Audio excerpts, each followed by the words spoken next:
नमस्कार शेतकरी मित्रांनो, देशी कुक्कुटपालनामध्ये एक दिवसाची पिलं आपण बऱ्याच वेळा खरेदी करतो आणि एक दिवसाची पिलं आणल्यानंतर आपल्याला त्यांची पहिले 20 दिवस काळजी घेणं गरजेचं असतं. तर या काळजीला आपण ब्रूडिंग असं म्हणतो. पहिल्या 20 दिवसामध्ये या पिलांना उबवणूक देणे आणि यांच्यासाठी खाद्य पाण्याची व्यवस्था करणे, तर ही एक मोठ्या काळजीची गोष्ट असते.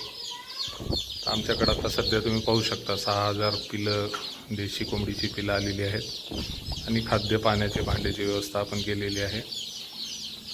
ब्रूडिंग ही व्यवस्था एक महत्त्वाची याच्यामध्ये असते. याच्यामध्ये आपण लाईटचे बल्ब लावून यांना जास्तीचं तापमान देण्याचा प्रयत्न करतो.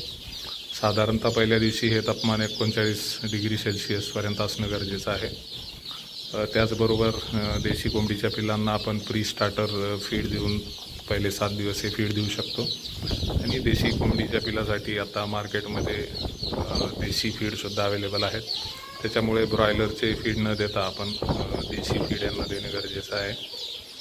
तर साधारणतः हे 20 दिवसाचं काम जे आहे याला आपण ब्रूडिंग असं म्हणतो. ब्रूडिंग जर व्यवस्थित केली तर मरतुकीचे प्रमाणसुद्धा आपल्याला पहिल्या 20 दिवसामध्ये कमी पाहायला मिळेल. त्याचबरोबर 20 दिवसानंतर वाढसुद्धा आपल्याला चांगली मिळू शकते. त्याच्यामुळे सर्व शेतकऱ्यांनी पहिल्या 20 दिवसामध्ये आपल्या फार्मवर ब्रूडिंग ही चांगली करून घेणं खूप गरजेचं आहे. धन्यवाद.